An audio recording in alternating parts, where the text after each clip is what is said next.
yesterday, how did we get here? And this one is about there was no such thing as slavery as we have been told. That's a lie. And so I'm going to go over the American history to give you an idea of what I'm talking about, because we all know the history book said that all these people were shipped over here by the millions from Africa and held as slaves in bondage and put into servitude. Well, you have to pay attention to what they are doing now, because they can only repeat things cyclically, because we are in a cycle. Everything has to be done in a cycle.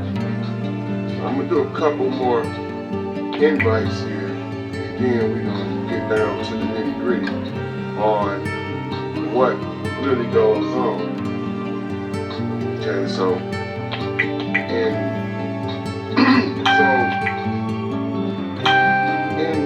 the whole system that we are in, we are what you call under the law. Under the law. What law? We are under the law of Levi. Now when you go to the biblical book, now this is the blueprint for the society or the social structure we live in, the New Testament. Now, at the age of Aquarius, when the Son of Righteousness comes, which is now, and he's coming to free people from the law. What law? We know Old Testament that in the book of Leviticus, the Israelites were given like 613 laws to follow. What they don't tell you is they also set up a judicial system, and they don't never pay that any attention, nor do they point your attention to it, because this is the modern day judicial system. It's Judean. That's why it's Judah at the beginning of it. It's Judean. All right, so we're talking Zionists who work for Yahweh, who is called Enlil in the Sumerian tablets. And now, America was what you call a free land before the voyage of Columbus. Now, Cristo Colombo was his name. Cristo Colombo. Now, this is going to tell you a secret, right? Now, they got to give you the opportunity to discover it. Where have you heard the name Colombo? Colombo. Well, you have this guy named Peter Falk. What's Peter Falcon? Peter the Falcon, pay this attention, is playing Colombo. Alright? Now remember, they switched from matriarchal to patriarchal. So Peter, or Father Falcon, the father. So now they're giving you a secret in pop culture, and they're tying it to a historical reference. That's a key.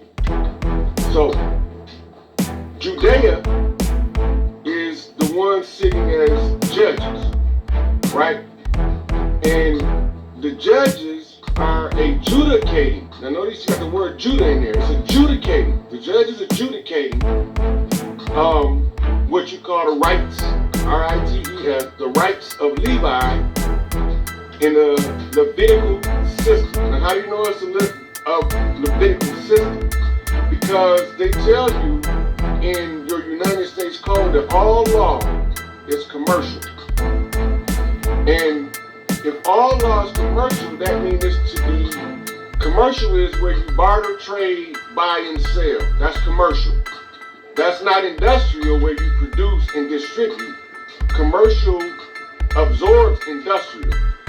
So, if all of the law is commercial, that means the law is bartered and traded. But what do they mean by this? All right? So, they telling you black people was a slave for a reason. To keep you trapped under the law. Now, here's the trap.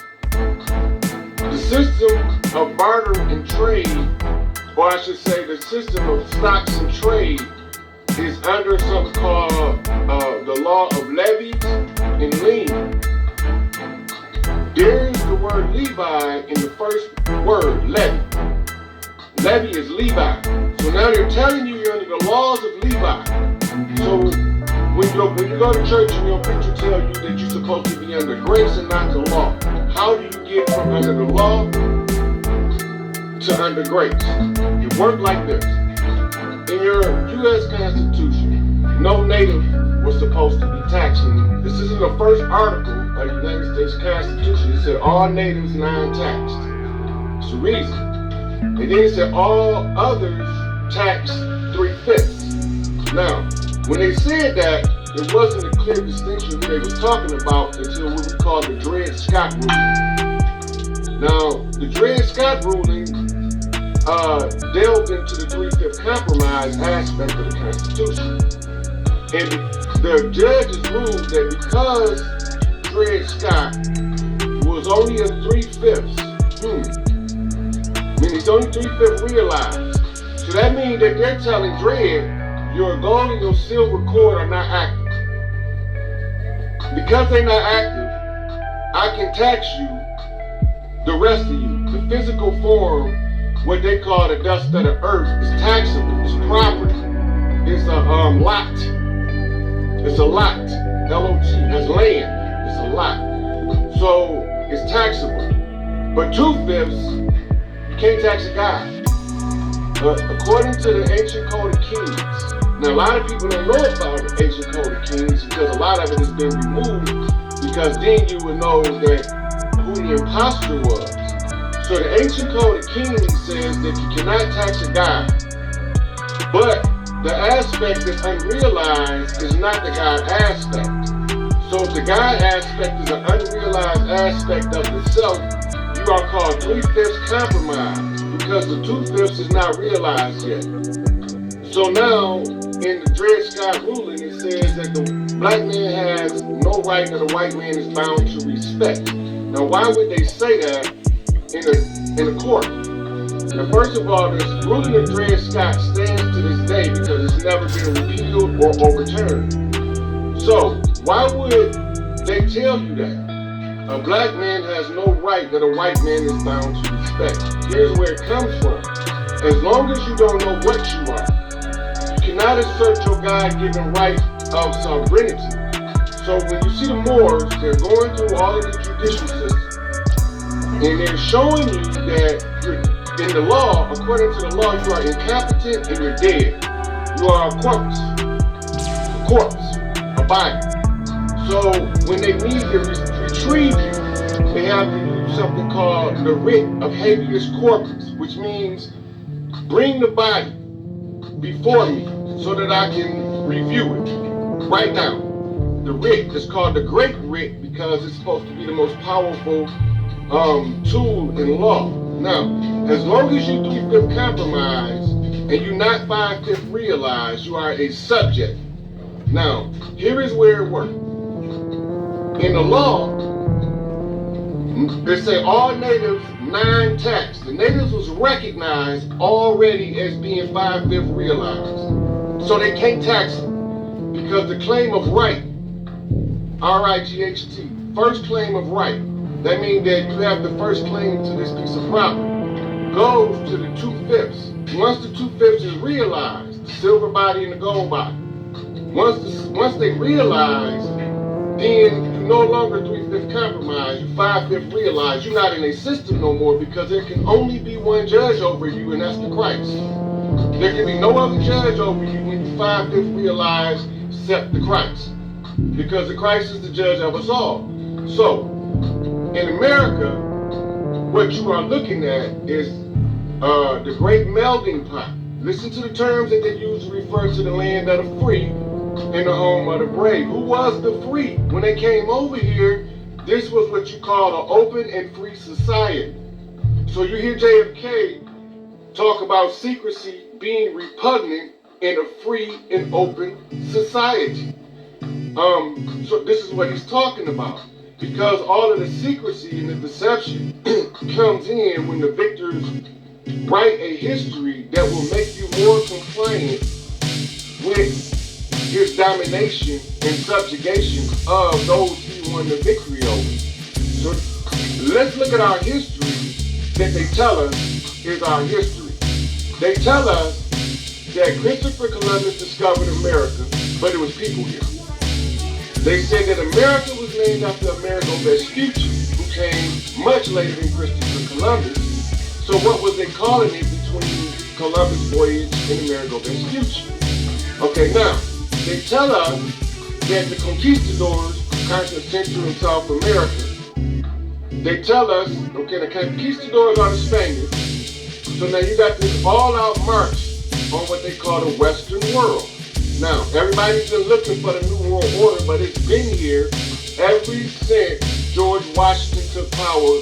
We have been under the New World Order. And I'm going to prove it to you by the terminology used in reference to this country in 1 minute. And so, the judicial system, the Jewish system, the Levitical laws were warned about by the founding fathers. Now, here's where the deception begins to take flight. Continental Congress. They told us that the Continental Congress was the leaders of the colonies scrambling to form a nation in opposition to England. That's a crock. That's a crock. That's not true. The truth of the matter is the Continental Congress was a treaty negotiation. And that's why the treaty is the first thing that must be recognized in the Constitution. The treaty overrides all the other laws of the land because they have to be resolved first because this is a conflict of nations. So in the Continental Congress, now I know they're saying continental, that means this landmass. And then they're saying the Congress. The Congress that they're setting up is the Congress or the representatives of the 13 colonies at this time. Now notice, 13 colonies.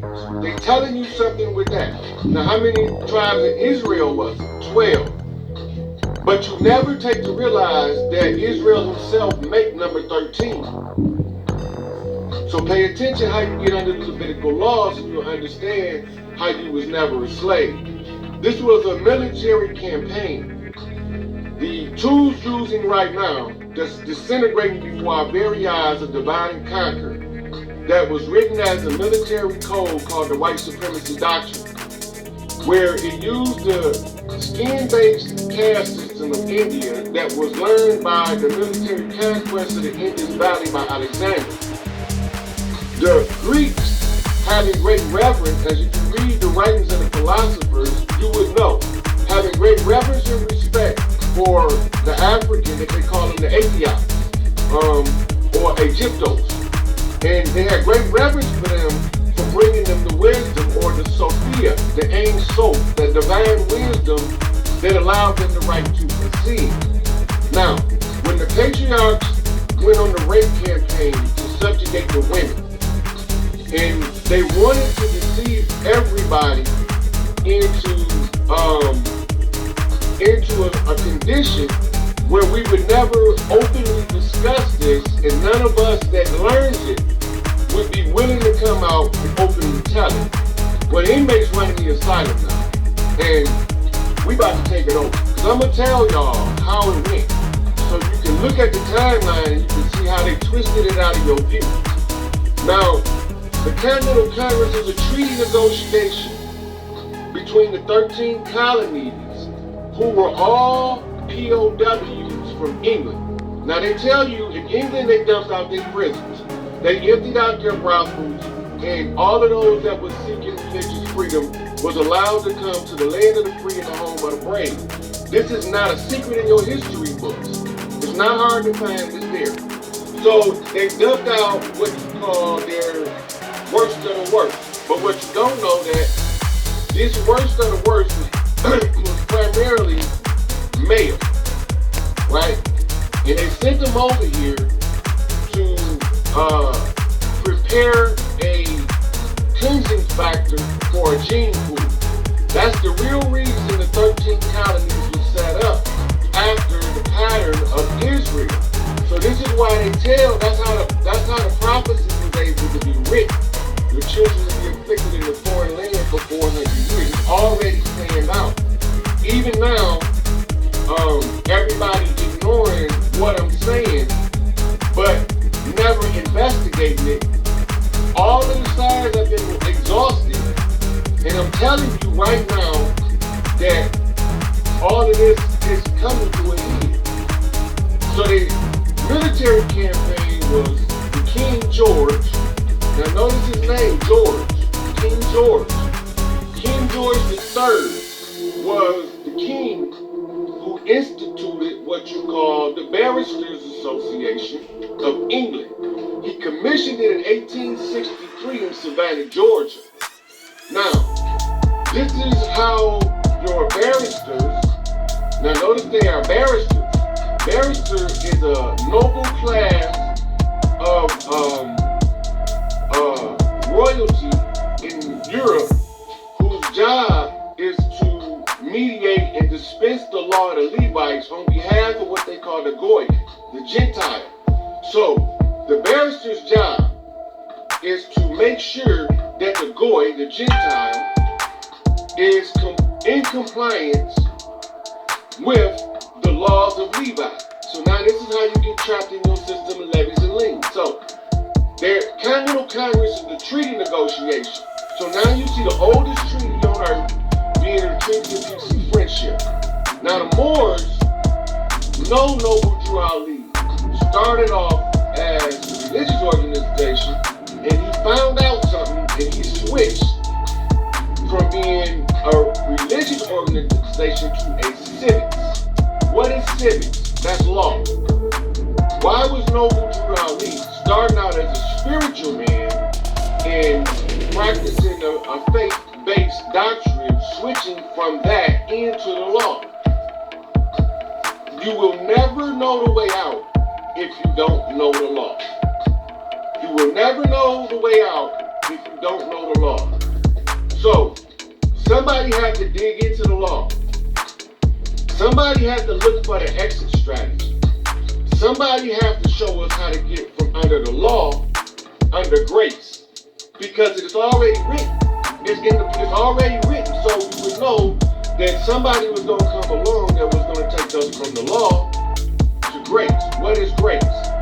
Well, grace is when the wisdom of the righteous overtakes you, and it becomes coupled with the love of the divine, right? This is when you find them realize both your silver cord and your gold cord, your kundalini has risen, your middle pillar has awakened, you have been enlightened.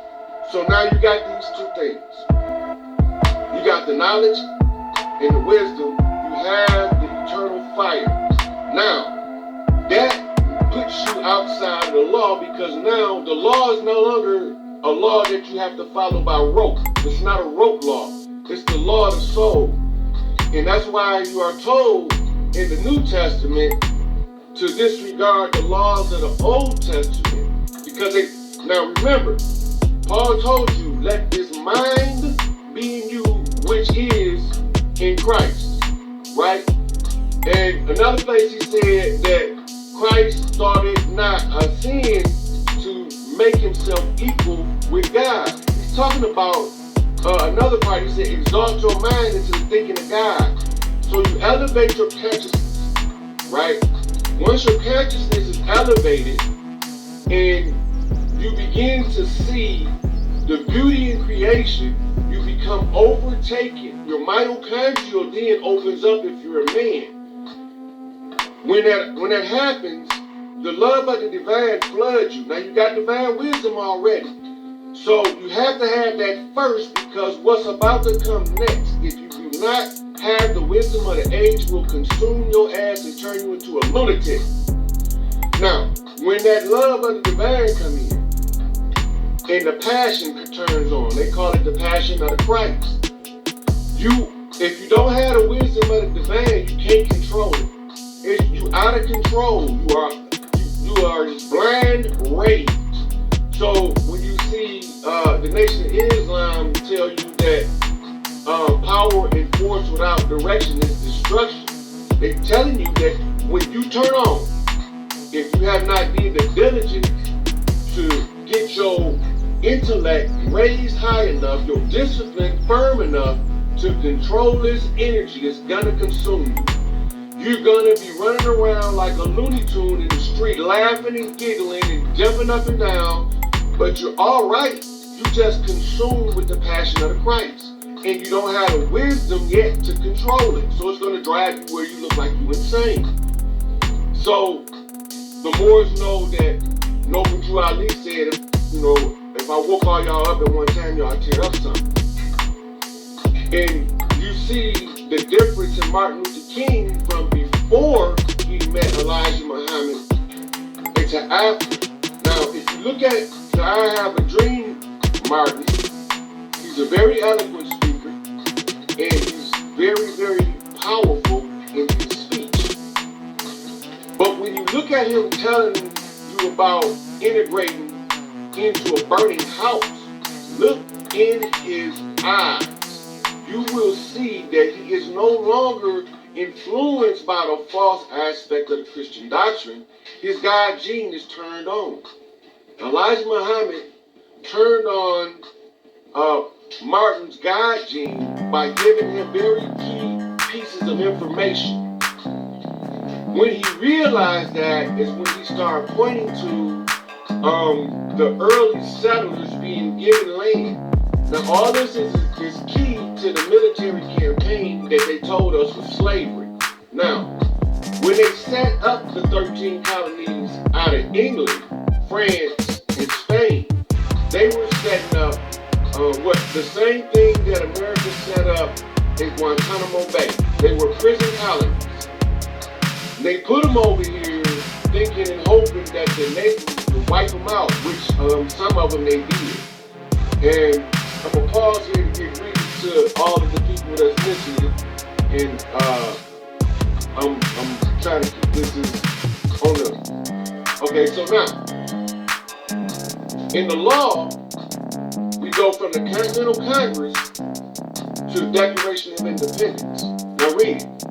Every single complaint, without exception, the only thing that's different is time adjustment for technology and advancement. That's the only thing that's missing from the Declaration of Independence.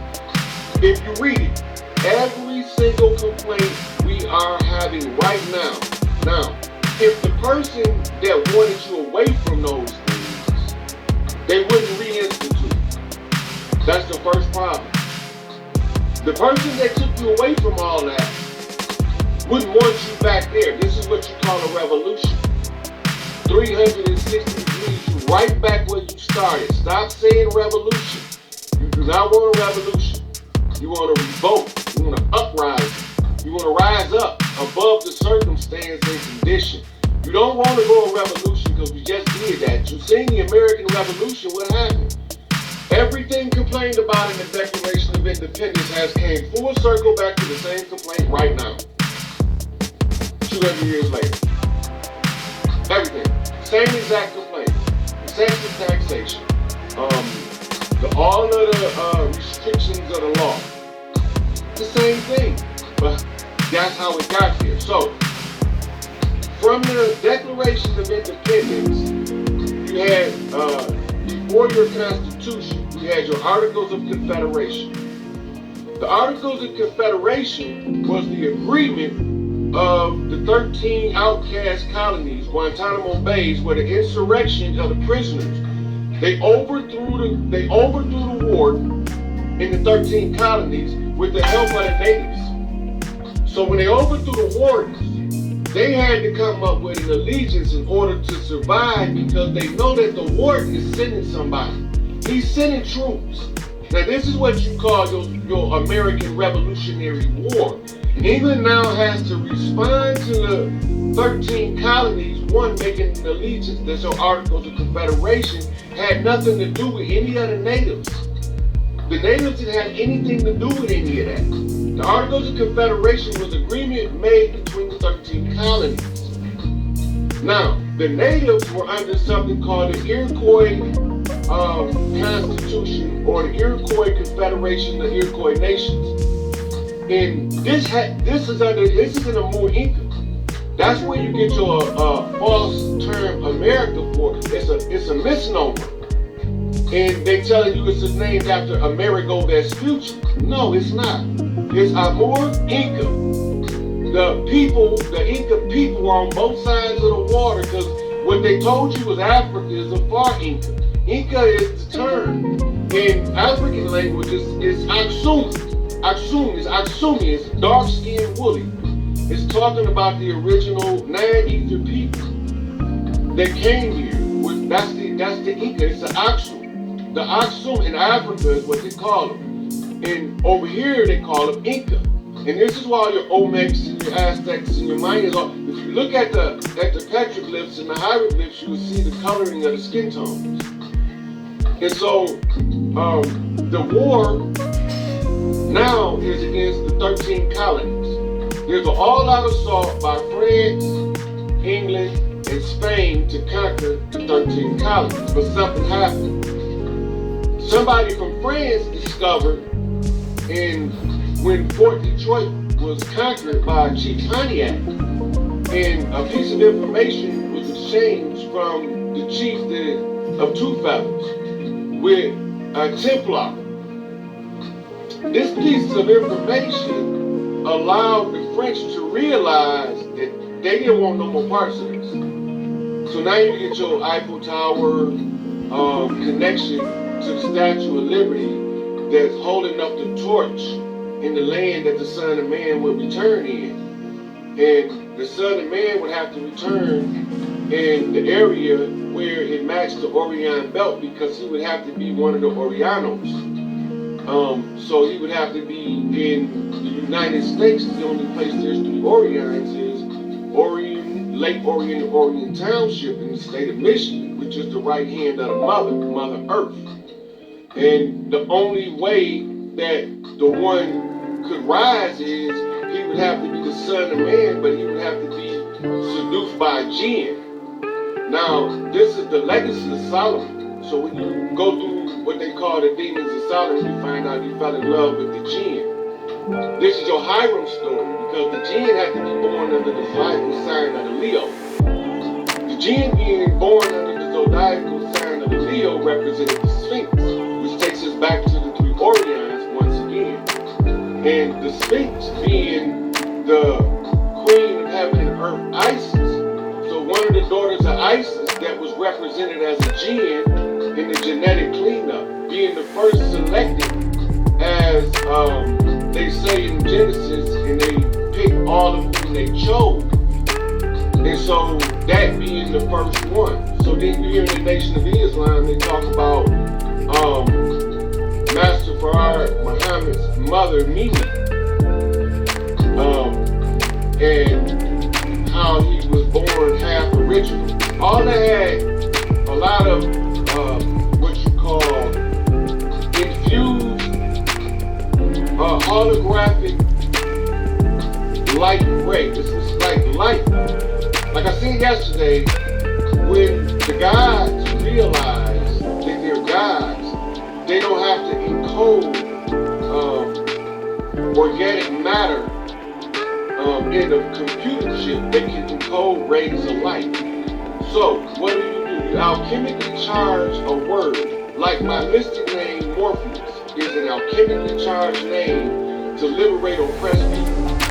So when you look at the name, it is rooted in Orpheus. Orpheus was the patron saint of the orphans, which is part of my responsibility being fused to the African Lord by the name of Baron Samaki, who is the patron saint of war, of mixed seed babies, of orphans, of black people. So he in charge, he got to govern all that.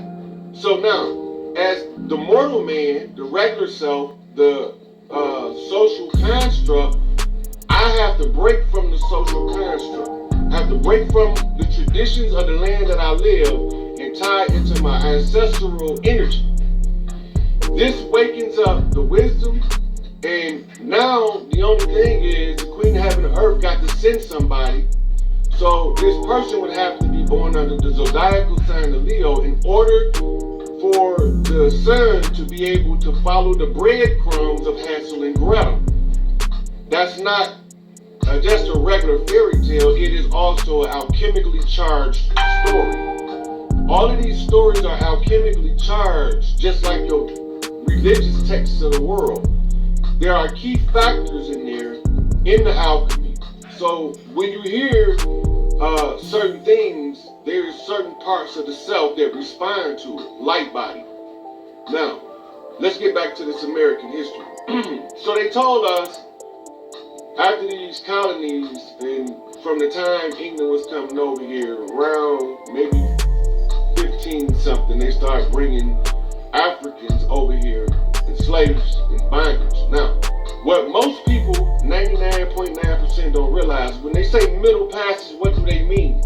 Everybody think that means the trip from Ghana and the Ivory Coast and the Slave Coast over across the Atlantic to here, mainland America. That's not what the Middle Passage was. The Middle Passage was what they was trying to call the breaking process. So this is where they wanted you to know that all of the torture took place. The torture was to bring the vibration of Earth down in order for this wickedness to be able to progress. So what they was telling you with the breaking of the slave, that wasn't actually that. It was a blood rite. It had to be a complete and total massacre in order to get the vibration low enough for the dirt that had to unfold next. You have to spill a certain amount of blood in order to bring the vibration of the planet and the people's emotive senses. That sense of emotional apathy and depression has to set in. The sense of all of the blood spilling does that. This is why they keep us in war. As long as we shed each other's blood in mass around the world, inner city killings, celebrity homicide, inner city homicide, warfare, conflict, discord, all of the people kind of on edge, ill at ease. So now they're subtly depressed. You can control them easier that way. Now all of this is written in the Sumerian tablets, and they're not going to release them probably for a couple more years, but the particular tablet is the blueprint of how to colonize, take over, and control an entire population of a planet by an outside force. So if they have the blueprint, why not use it? You got the blueprint for conquest, why not use it? Because there's no sense of having it. Now, we can point the finger at everybody else, but we have to go to what the African always taught. The simplest answer is most likely the solution, is the first thing. The simplest answer is most likely the solution. The next thing they say is, if you can't use it, then it's useless, then it's in your way. You have to dispose of anything you can't use. So if the African got a hold of the blueprint, he's gonna use it. Why? Because otherwise he don't feel he would have came into contact with it. So now, when we look at the American Revolution, when they fight against England, you've got this guy that pops on the scene named George Washington. Now, George Washington, fighting all of these battles. And they're telling us that he's fighting on behalf of the colonies. Now, revisionist historians are starting to tell us that George Washington was a British spy. And revisionist histories are telling us that he was a British plane. Why are they saying this? Because this is exactly what happened.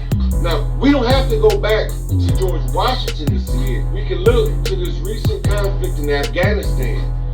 After America had went over there and subdued all of the political and religious authority in that country, they couldn't just leave and pull out because it would have been left total chaos. So what did they do?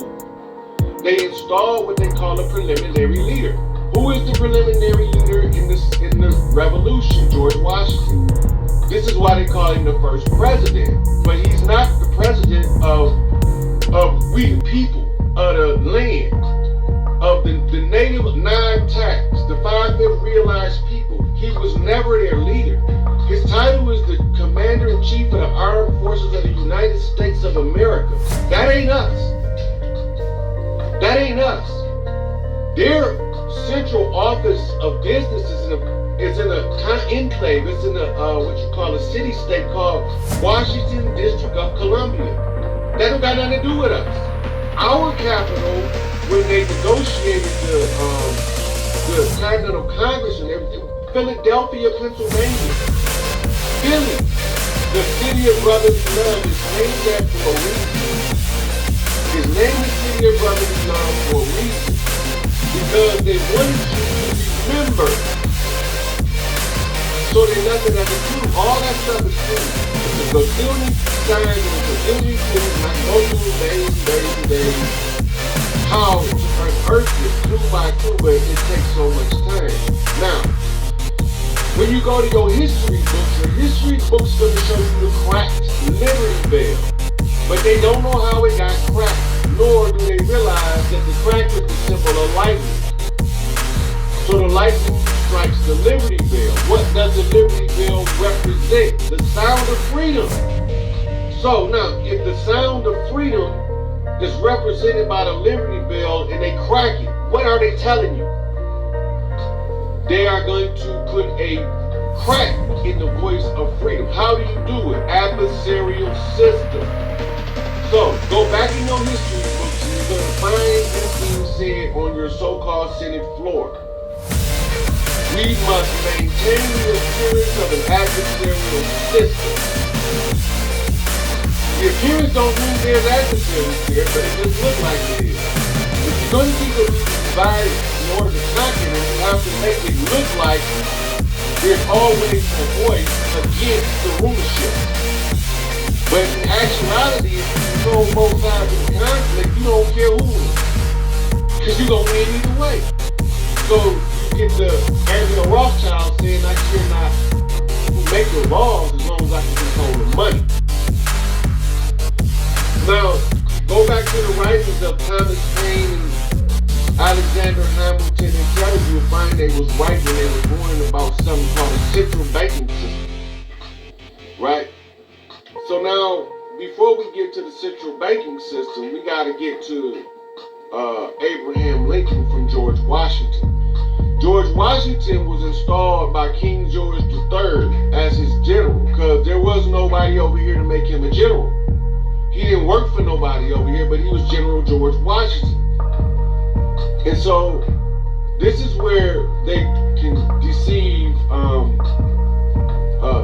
people that's seasoned in the law. They can deceive them right here. As soon as you try to use their system to escape their system, you're like a tick.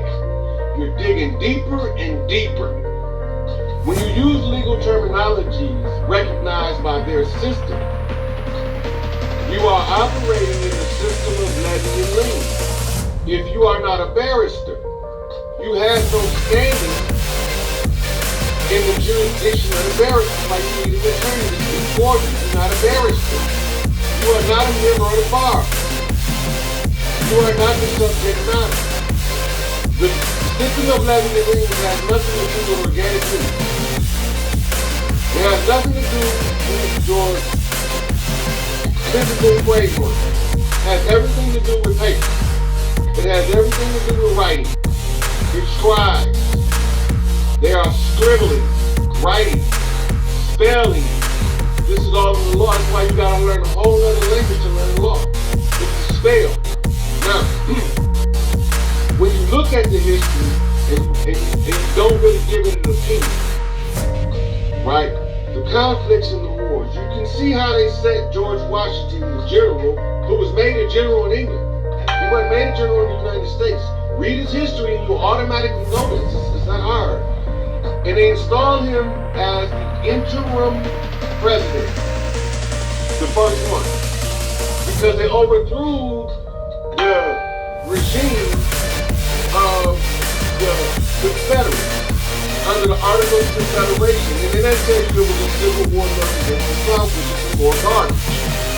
The war was England imposing their will on natives. England.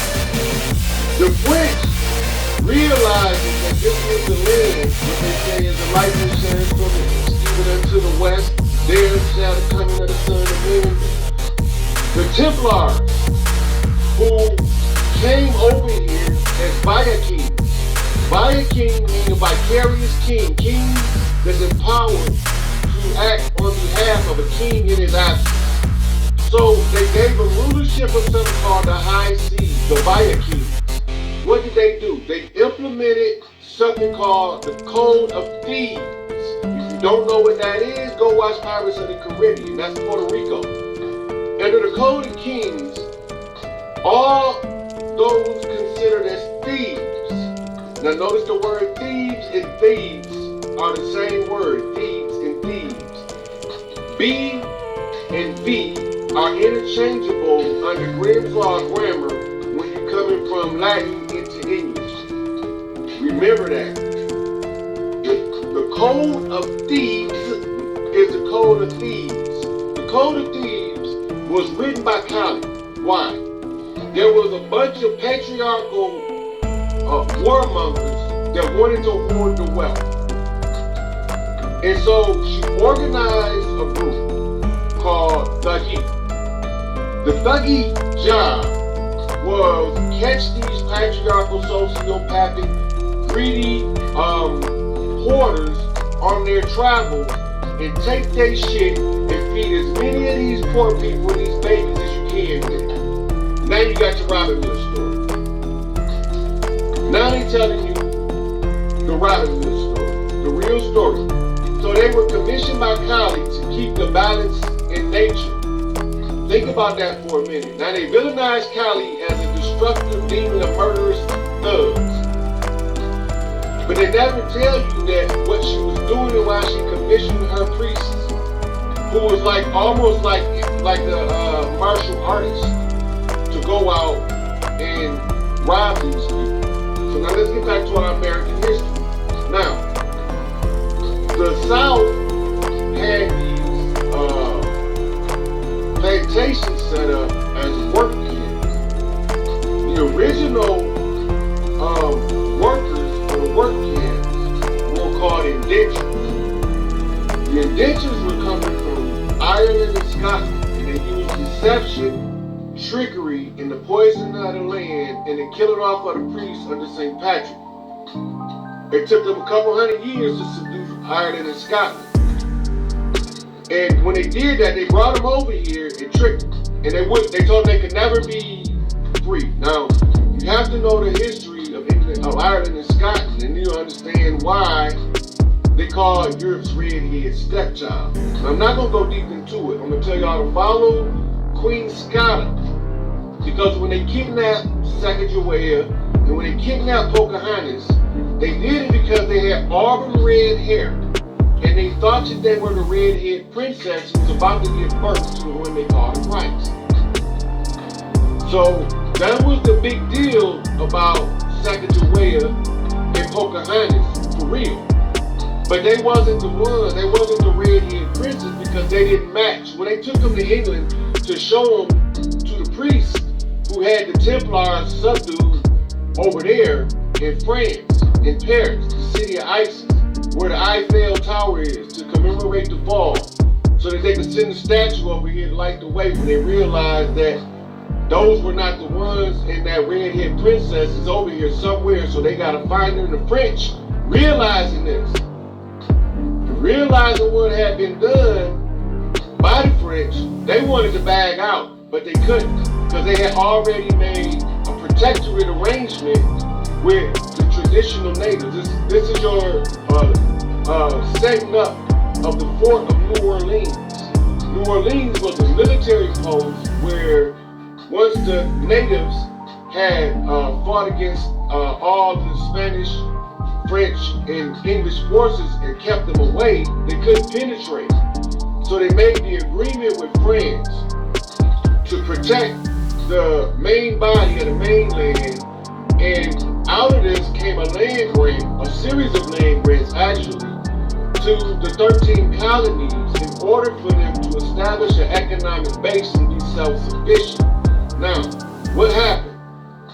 At the time, the islands, Hispaniola, with Cuba, the Dominican Republic, and Haiti, and all of these islands, this is where all of the so-called slave trade is taking place. They only bring us very specific individuals from down there to the mainland. They don't want them thick-blooded, rebellious Negroes on this side of the mainland. They don't want them over here infecting the minds of the good Negroes. They can't have that. It won't make, the system can't work. Haitian Revolution is your reference. So this is why if they caught anybody doing traditional African religious practice, they put them to death, the Haitian Revolution, because they couldn't do the genetic cleanup under the eugenics program of Enki if they allowed it to happen like they did in Haiti. So this is why the Africans had to conceal their traditional religion under the Catholic religion of Christianity. Now notice they chose the Catholic and not the Protestant, because under the Protestant religion, they weren't allowed to use the symbolical representations on their altars, but under the Catholic representation, they were. Our ancestors were no fools because they knew that the whole biblical framework was rooted in what you call African conjure. And so, the black people have been told they were slaves. Watch the War March. King Leopold called what they called the Berlin Conference. The Berlin Conference divided Africa up. The interior Africa was off limits to all invasion. Enki was not part of this because Enki had activities taking place in this part of the Americas. When Enlil realized Enki's back was turned, he led the all-out assault on his children at this is called, in your history books, the Berlin Conference, where they divided Africa up for its wealth. Because if you break from the punishment early in its totality, then you cannot reap the rewards that you did when you gave your sacrifice. So Haiti, even though they broke the bondage of Napoleon's army with the conjure, there was one thing they weren't allowed to have prematurely, and that was the luxury of wealth. Because they couldn't, if they would have got their wealth before now, they would have failed now. Now Haiti got to understand this. If, according to the contract, when we took our pittance for that dirt that them some bitches did in Babylon, when we accepted the responsibility of cleaning up these genetics, when that one drop of blood doctrine had to be out front so everybody understood that the blood was a necessary part of it, when they had to tell you that America was the melding pot, so that you understood that you had to mix genetics in America. This is part of the country. This is the makeup. And this is why that the black people had to be at the bottom, because there's no way that they would freely give up the genetics on top. And the European at that time they were given power had never had an empire. So they had to have a right to rule an empire. The Holy Roman Empire. They had to have that right to rule so they could know what it feels like to have self-worth and self-value. For what them rotten bastards did in Babylon to them people was so fucking wrong. And they never had a sense of a family, so they had to learn all of these things. Once they learned all these things, now we can start to clean it up for real, for real. This is the last mile of the way. This is the hard part. This is the part where we don't want to touch them. They don't want to touch us either. Because we carbon-based, they sulfur-based. That's how they was able to get under the radar. By putting the sulfur in them and foregoing the carbon. This is how they was able to get under the radar. And this is why it took so long to discover the atrocity. Now, over here, they show you in the law what they're doing. Alright, now they tell you flat out, ignorance of the law is no excuse. Meaning that because you don't know what the law is, you are not excused from the punishment. Now why would you have to be punished for something that you don't know is wrong? You have to be a baby. You have to be some type of infant or imbecile. And now when you go to the law and you look up what the term black means, and you start to realize that it means dead and imbecile or somebody that cannot take care of themselves, then you start to have a whole other perspective of the law. They never freed a slave because there was never a slave to free. An Emancipation Proclamation is not a freedom of a slave. To emancipate something is like when you let your dog out the house, you emancipate him into your backyard. He can roam your whole backyard without you bothering him. He's emancipated to the backyard. A declaration doesn't mean I say you can be this. I declare. And they tell us that in history class, that a declaration, you have to make an open declaration of something. I can declare you can roam about. Now, this is how you know there was no slavery.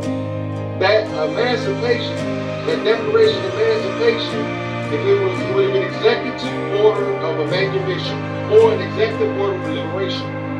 Those things mean that you are a full competent adult, able to take care of yourself. You are a rational being, able to know right from wrong, and that you need nobody to speak on your behalf. And you don't need to be subject to the subject matter of the Barristers Association, shuffle the paper, or the laws of the levies and the liens. You don't know that, then you subject to their jurisdiction because you are incompetent. They become what they call in your law parent regents, your royal parent. Your parent at large, extemporaneous. Your parent on the spot. If you look in the law, if you look up parental rights, you'll find there's 3 parents to a child. The mother, the father, and the state. Now how did the state party to do it? Because you signed the birth certificate. The birth certificate is a contract. They tell you right in the word what it is. It's a contract. Now remember I told you earlier, the body is a lot. The body is a lot, right? What is a lot? A tract. What is a tract? It's a land. And they form man from the dust of the earth. A lot. A tract. They conning you out of your tract, your body. How do they get it? They get you to perform work. Like your exertion in ignorance on their behalf to empower them is an automatic subjugation of yourself if you don't know it. Now, when you go into there, you'll realize that the judge is embarrassed, the prosecutor is embarrassed, and your attorney is embarrassed. So automatic conflict of interest. Automatic conflict of interest, which is the only non-embarrassing participant. How can that be adjudicated fairly? Because you're not one of them. You don't know what the barristers do in their social life. Because you're not American. You don't know the mechanism of the system of levy and liens because you're not American. They talk about all this stuff in their bar meetings and gatherings. And all of them be there, the lawyer, the judge, the magistrate, all of them are there. Now, as you track it through your law, it tells you about a jump course. What is the jump? That's a partial court. That means that it ain't real. And they tell you where the real courts are. But they still don't have jurisdiction of a 5/5 realized because there can only be one judge under grace. But if you're under the law, if you're under the system of levy and liens, you are a victim to their system. So the Son of Man got to get you under the system of being a victim. But you got to speak up for yourself. Now, you can't speak up for yourself if you don't really understand what's going on in front of you. Being deceived into being a servant of your own enemy. This is why they say you worship the devil. Because the word devil only means your enemy. It only means your enemy. It don't mean no man with no pitchfork and no horns. No, it means enemy. And anything that's evil is a thing that's against your greatest good. Anything in your path that's going to interfere with you being your greatest good is what your evil is. Now, let me go through and see if anybody had any questions. Okay, now, so you hear the Moors, and you'll see them on YouTube. They're showing you how to use the barrister's system. They're showing you. But they're digging themselves in deep. Why? They're negotiating treaties alone, without the tribe. You need the tribe. One of y'all going in there to negotiate a treaty. You're not under the levies and liens if you 5/5 realize, so you cannot go in there and argue subject matter because you're not subject to that matter. When you start arguing subject matter, you're negotiating the treaty without the tribe and without tribal consent. You are called a rogue. You called a rogue at that time in law. You're a pirate on the high seas. You just stranded yourself. You can't go to war without the clan. Moors, pay attention. You can't do it without the clan. You have to speak in unison in one voice. This is what they don't want you to know. When you're going in and you start arguing subject matter, you are submitting to their authority. You can't argue the subject matter. You're negotiating treaty. As soon as you are A-merikkka, as soon as you are one of them and you go in there and start arguing subject matter, you negotiate a treaty without the consent of the clan. You're a pirate on the high seas. You just hijacked yourself. They finna board your ship and they finna bring your ass down. This is why Subterfuge said, study this law.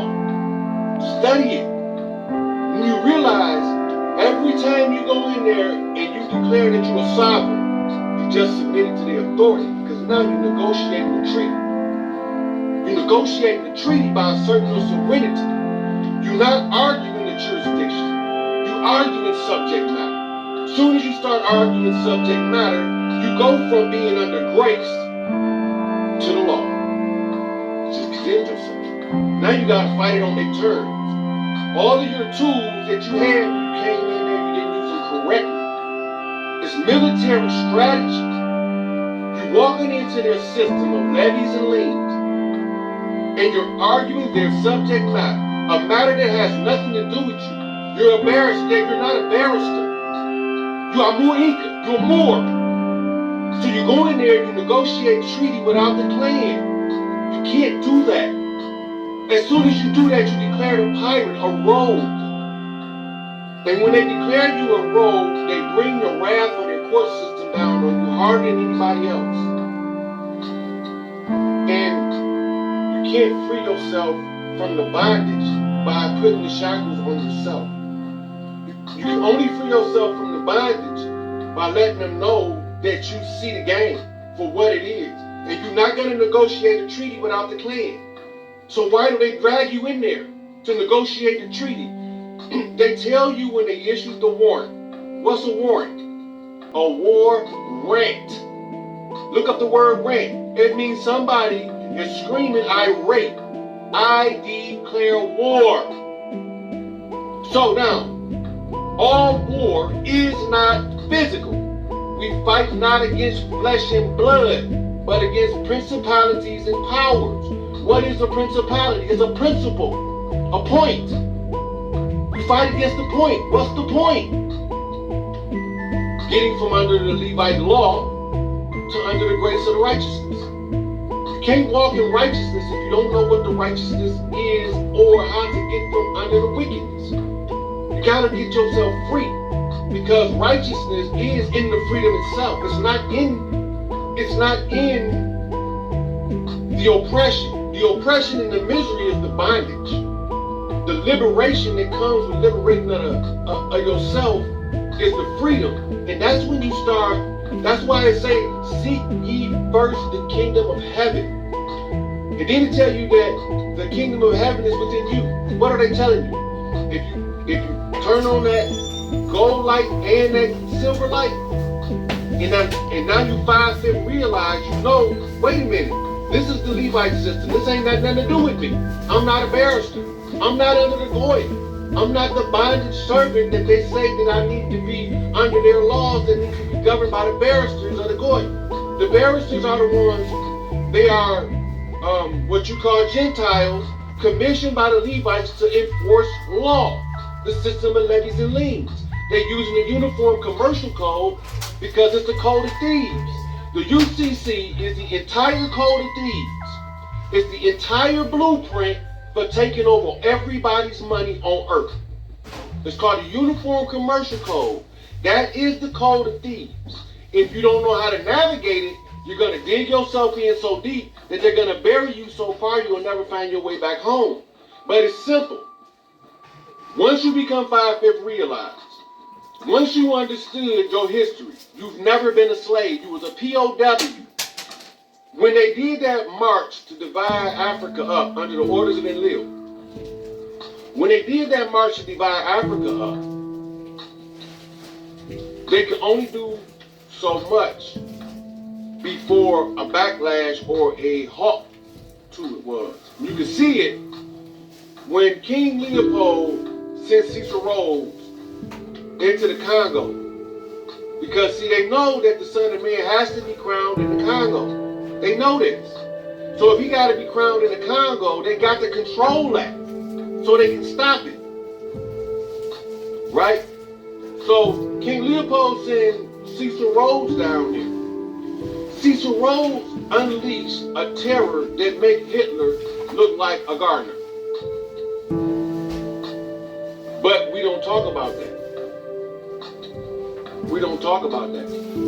Because nobody want to accept the reality that we turned our backs on the enemy and they sacked us. See, if the Son of Man didn't have to go do all this genetic cleaning up, it would have never happened. It would have never happened. They already know. They already know. So here you go. The Son of Man gonna be crowned in the Congo. They know this. They know where. And then you can see what they did to pollute it. How they spilled the blood all over the land of the people to keep the vibration low. And all that blood is part of the blood and the rights. As long as they spill that blood, they can keep the vibration low enough to run. So now, when they told us we were slaves, the plantation systems was set up, but you got to pay attention to what happened on the plantation system, and you can see the genetic cleanup at play. The plantation system, these Europeans who was put over them as overseers and slave drivers was perpetually raping women generation after generation. Their own daughters. Their daughter, granddaughter, great-grand, 4, 5 generations, but all of them at the end of what they call the emancipation looked European. Where did they go? Where did they go? After they so-called freed the so-called slaves, where did all of the quadroons and octroons that you could not distinguish their African heritage from their European heritage? Where did they go? Now you got to remember the doctrine, one drop of blood. You got to remember the motto, the great melting pot. When you put it all together, it starts making sense. So look at the movie Imitation of Life. It's showing you. Mama gave birth to this octroon baby, right? She can pass. Where'd she go? And now, go back to the photographs. Start looking at the picture of the naked people from when they started taking photographs and follow them to now. Follow them all the way up. And you'll see the bodies of the people starting to change. That's the genetic cleanup. Does somebody want me to talk about Pancho Villa? Anyway, so we going into their system deceived already. Now this was the big plan because they knew about the genetic cleanup in play. So watch what they did. They know that if these what look like white people ever figure out that we all in slavery over here, they is too, they gonna tear this motherfucker up. I seen a show on YouTube not too long ago. This white dude said, you think they built all them prisons for black people? Black people don't have a history of rebelling against the system. They built them prisons so when these white boys rebelled. There's a white dude was talking, I was blew back because he knew what was going on. Now another video I had called The Conscious Community is a Problem. I told y'all I was a conscious white community as well. And they are. But what most people not realizing is when you go back and you review J.A. Rogers' Sex and Race and Nature Knows No Color Line. Now go back and review who J.A. Rogers was. He had no degrees. He had no alphabet. He had what you call an unlettered scholar. And he gives you references for everything. But he's showing you this for a reason. Now, if you look at the time frame, early 1900s, he's telling you this. Now, they told you that Barack Hussein Obama was the first black president. If you go, Jerry Rogers wrote a book called 5 Black Presidents. But that ain't got nothing to do with who our true president was, John Hanson. John Hanson was the first president of the Continental Congress, and he was what you call the Blackamoor. He was the Blackamoor. And he was a real good friend with one that the Moors called P.e.a.c.e, which y'all know as Benjamin Banneker, the designer of Washington, D.C. Even though he designed D.C., this is the trick about it. D.C. is designed to do something alchemically. So what they did when they moved the capital of what it used to be called the Northwest Trading Company, it was the largest slave trading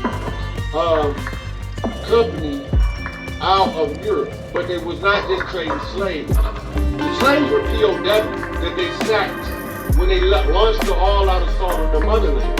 Those were POWs. But you gotta remember, they also launched that same assault on Ireland and Scotland. Right? Why'd they do that? What do the word Irish mean and where does it come from? The word Irish comes from the African word Orisha. Because St. Patrick was sent in to kill off Orisha priests. Where do the Orisha priests come from? Do your history. So Benjamin Banneker was designing D.C. And when he was setting up what you call the obelisk and the layout of the land, he was performing what you call an alchemical rite. He was sealing the land. So when the apostles' time was up, they couldn't hold on. He was sealing it. But they were under the impression that he was doing a Masonic rite over there that would keep them in power. And so they helped. They participated in breaking the spell themselves by thinking they knew more than what they really did. And so this is why they tell you that the Masons often deceive their brothers, because they have to in order to make the program work. And so the blue lives ain't gonna tell the red lives what they doing. Remember that. So the right hand ain't gonna let the left hand know what it's doing, because the program has to be done. So the law you trapped in is a Judaic law. The judges are Judites, right? The system is set up by Levi. The system of levies and liens. The system of levies and liens set up by Levi is overseen by barristers, right? The barristers are rank of royalty among the Goy or the Gentiles that were commissioned to enforce the system of levies and liens for the Levites. Now, once they started to enforce it under the barristers, now they had to get it into your country. They had to get it over here in the A-muur-Inca. And they had to distract you from the name. Now, if you really want to know how to crack the code, look and research very in-depth the terms style and title. Then look at all your war rants. And you'll notice that the style and title are, they must don't want me talking to y'all. Okay, so now, the whole thing of slavery is the grand deception to keep you from realizing that if you become 5/5 realized, you have first claim of right to the physical 3/5 biological body matrix. You got first claim of rights when you 5/5 realize to the physical corpus. Having first claim of right, there's nobody other than the Christ that can assert a claim of right above you, because the Christ is the only judge of us all, right? So they don't want you to know how to get from under their system, so they try to trap you back in it by keeping you in the circle. How do they do that? They give you misinformation. They plant plants in your society to tell you that this is how you get out of their system, but it's digging you deeper into their system. Because you're arguing subject matter. Alright? Now, follow the trail of the barristers. There were no barristers before 1863, but we still had judicial systems. Think about that. They were called tribal courts. Go look it up. It's not a secret. They still have tribal courts. Now, they got a whole bunch of books about treaties against what they call native affairs. How did we get from 13 colonies to the entire country being overlaid by this company called Washington, D.C. or United States? Check it out. The French trying to get from, they don't want to suffer the wrath of the Son of Man. They trying to get away from this land. So they sold the rights to protect this land to England. You know it as the purchase of New Orleans, or the New Orleans Port Purchase, or the Louisiana Purchase. Now, the part that they don't tell you, that the only thing that they bought in the Louisiana Purchase is the port of New Orleans, which is a 33-mile area. That's all they bought. And by buying that, that was the military control center to protect what then was called the Western Territories, because it was everything west of the Rockies, south of the Canadian border. And it went all the way down into the northern portion of South America that the French were the protectorate of. The French sold their colonies to the Spaniards. They wanted no more parts of it because the Templar that spoke with Chief Pontiac had gave him the inside scoop on they had not caught the red-haired princess, and that the wrath of the Son of Man would not be merciful on France. Notre Dame, pay attention.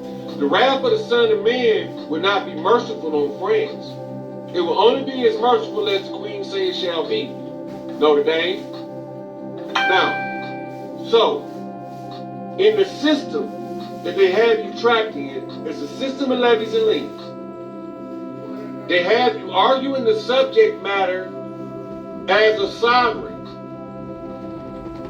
The minute you do that, you just buried yourself because you are a pirate. You are a pirate.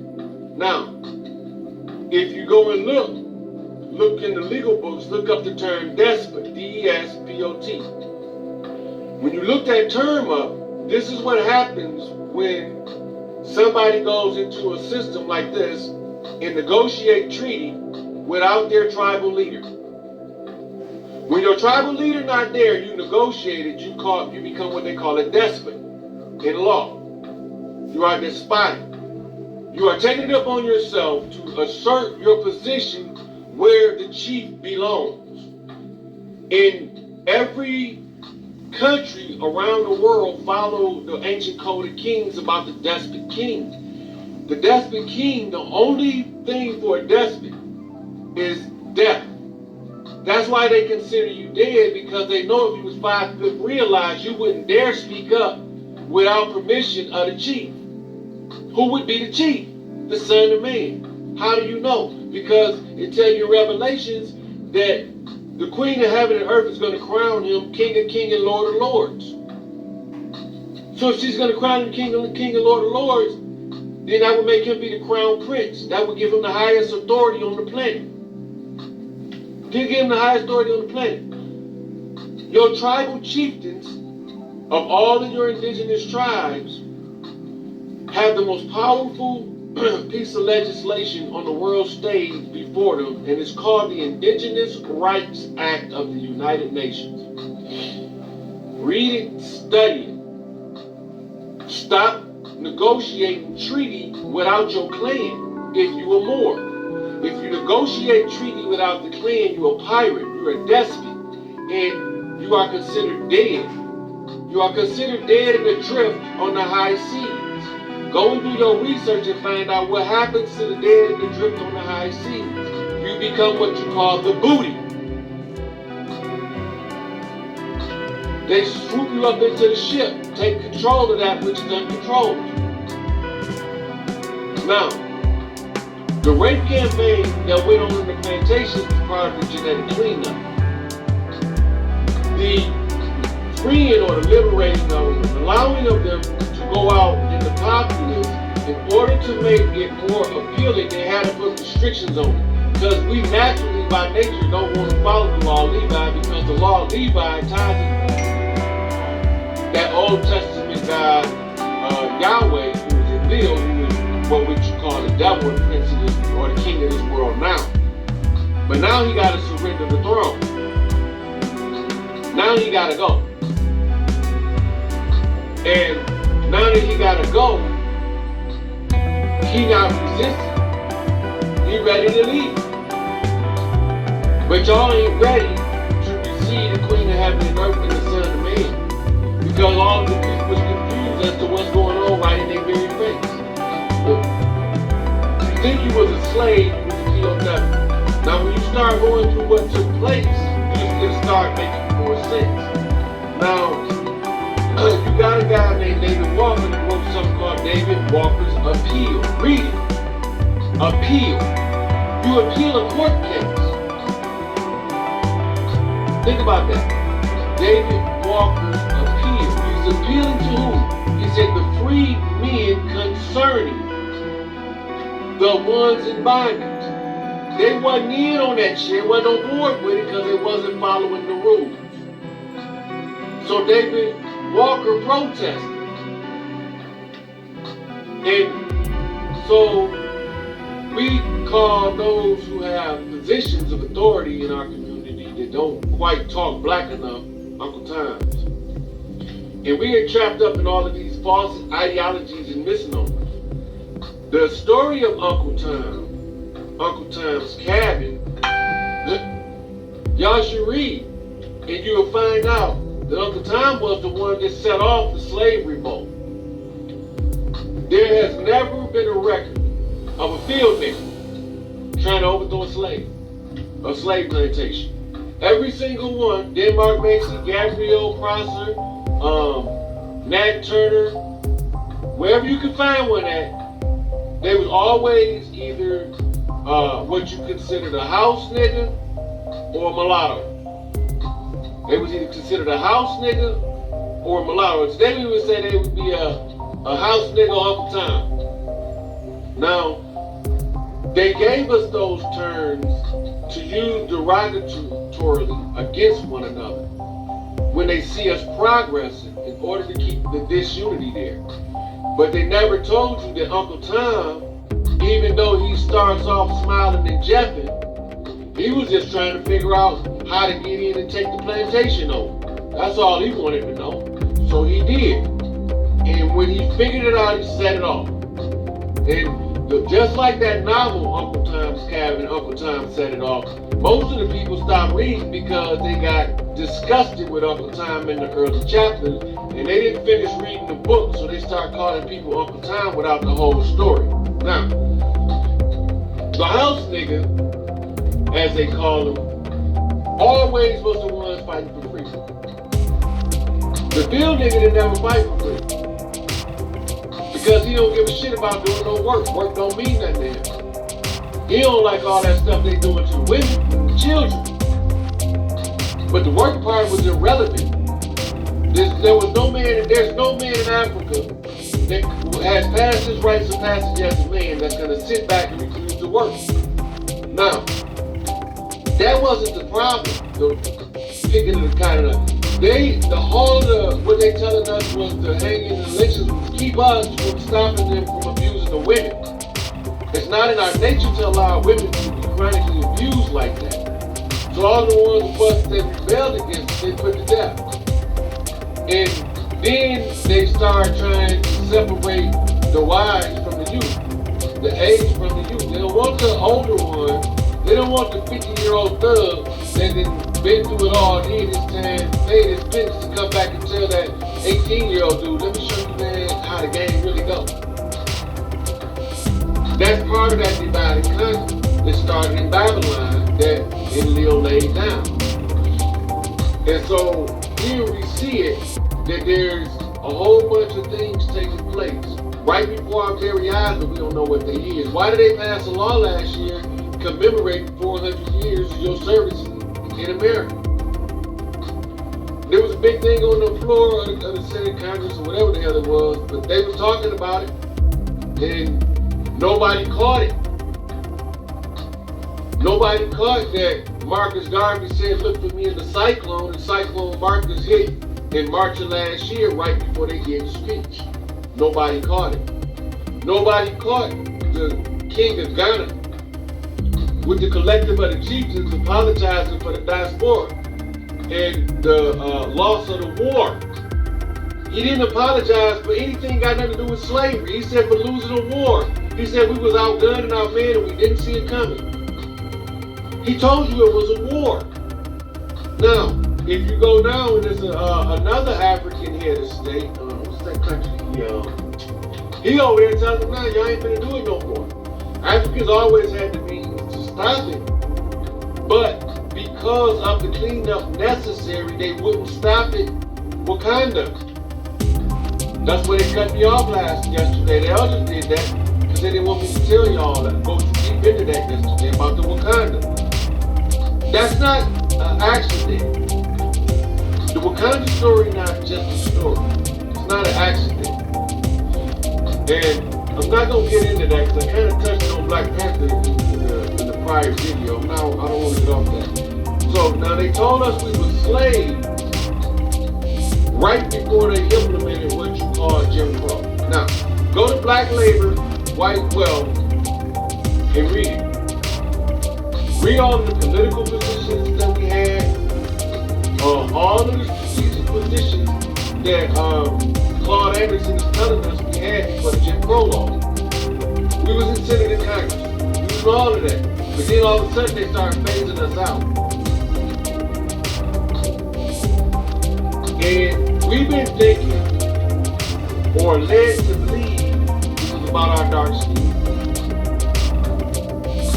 It wasn't.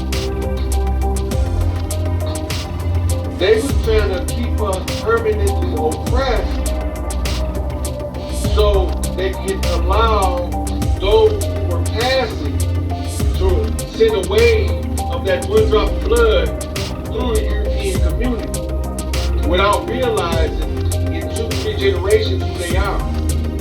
Because that's why all of the early American records that was the most important, if you notice, all of those record houses, courts, city halls, schools, they all burned the records.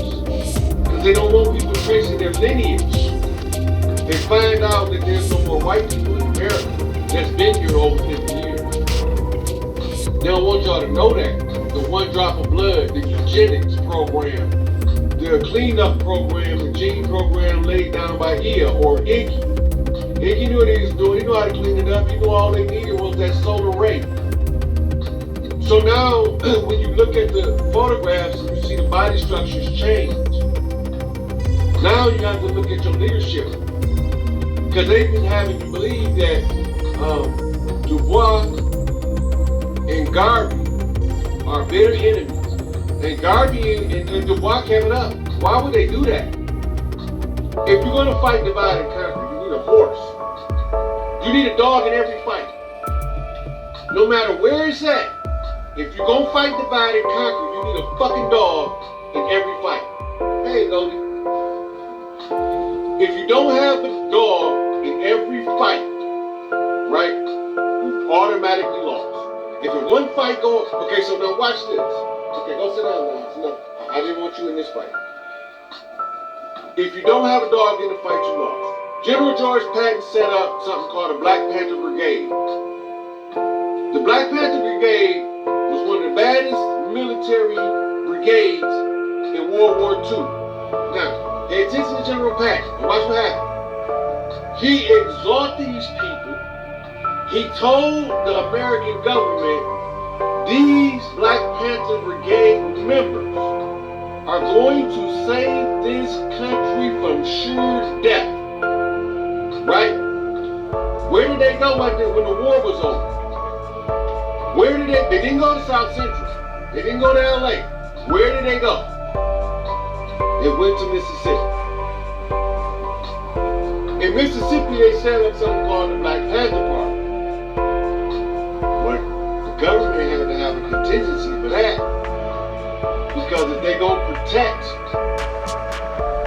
this country, then they got to find a way to control it. So they got to get on the inside. So now, what are they doing? How did Louis P. and Bobby come up with the term Black Panther Party for self-defense? Ask them. Bobby will tell you, I heard about a group down in Mississippi called the Black Panther Party, and they didn't take that crap from them crackers down there. They armed up because they said they had a constitutional right to do so. So then, if you really listen, and you really, really pay attention, Huey wasn't very smart. He got a whole lot of credit for doing some shit. Huey wasn't very smart. Listen to him speak. He wasn't very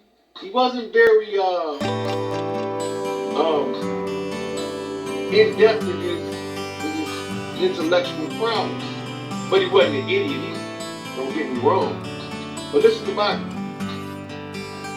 You hear focus concentrated delivery. Something going on here. Now, you have to ask Bobby to see him because he was there. I wasn't. He can tell you what went on. He can tell you who's who and what's what. And so, you see this Black Panthers form the Black Panther Party in Mississippi. Pretty soon in California, the Black Panther Party for self-defense springs up. Then you have your New York Party, Chicago Party, Fred Hampton and Mark Clark. George Patton, a white man, told the white government, these Negroes gonna save the country. And we ain't watching. Okay, now, let's get away from the Black Panther. We gotta get back to war and garbage. And I'm gonna show y'all something significant. When you look up the term Pan-African, you have two schools of thought. Because they're going to both affirm the Pan-African concept and ideology. One school of thought is going to say that the Pan-Africans were created by Marcus Messiah. Another school of thought is going to say the Pan-Africans were created by Du Bois. How can this, if they were bitter enemies, how are they both African and African, first of all? Second of all, if they both advocate Pan-Africanism, how will they be able to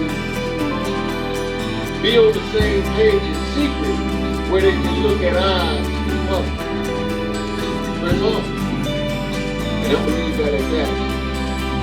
And I'm going to tell you more than once again, stop negotiating treaties without your trying to cheat.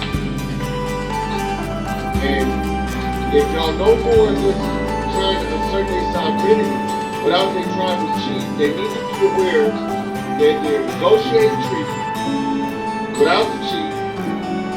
And when they do that, it becomes nasty. It puts them as a corpus. And when they become a corpus, they become subject to the subject matter. They become the second frame in what they call jurisdictional right. First frame being subject matter, second frame being subject matter of the corpus. They can never take charge of what's not dead. They can never take charge of anything that's not dead. So when you go in their system and you fight their system with their system, you just submit it to their system, you argue the treaty without your tribe, without your clan, without your chieftain, without your representatives of your clan. If you look up joinder of the parties, you don't have to join the parties to the litigation. That's an issue between barristers. That's why it's in the courtroom, but it's not in the compiled law or the uniform code. It's in the court rule, joinder of the parties. This is why they have to issue a war rant. They have to declare war on the sovereign individual in order to drag him in and find out if he's a living man or a dead man, if he's a corpus or non-corpus. And when they do that, they issue that war rant, or they declare war on you and drug you in there.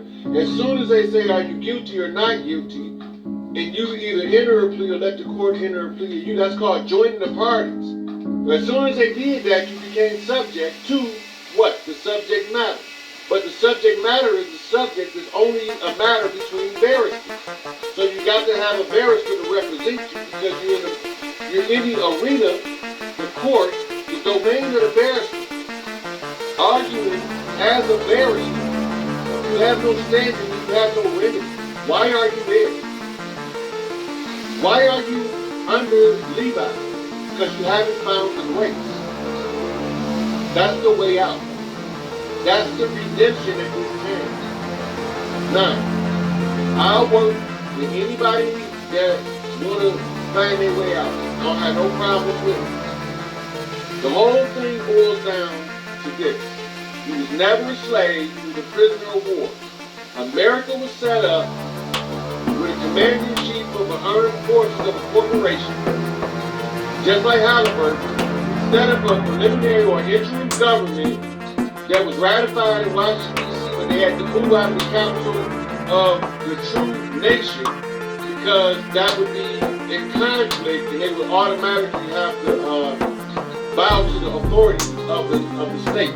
So they moved to what they call the District of Columbia in order to escape the treaty rights of the people, because they are saying that all of the people fall under jurisdiction because they all have an international bank that they allow the Pope to be the executor of.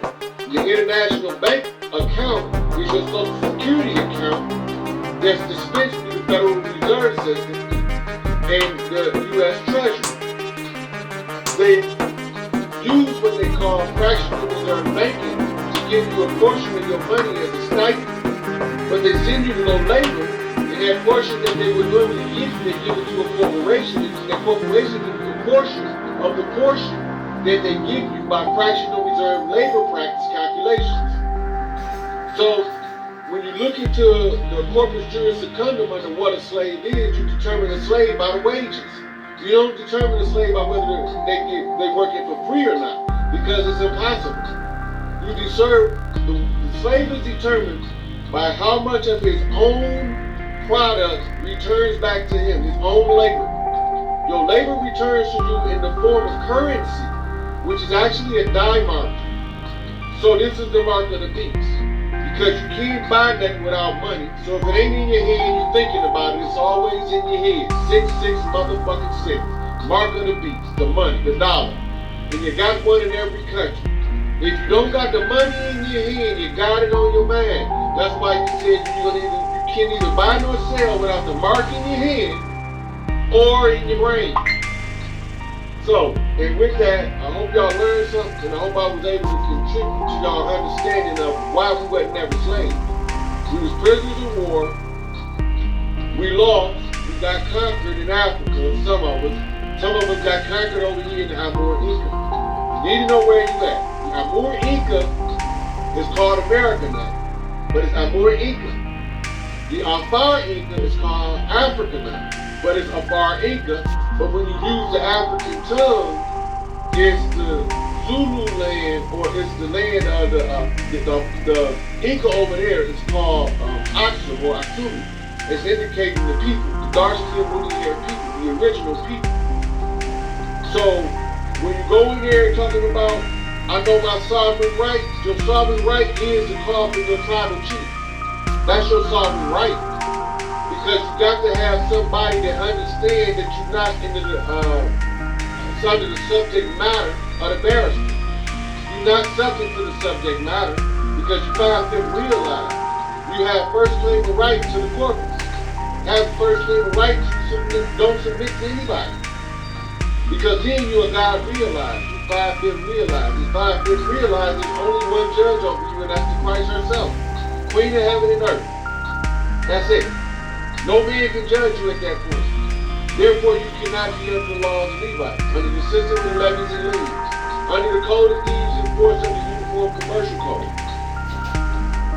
And so with that, I say thank y'all for checking me out, and hopefully we can set the record straight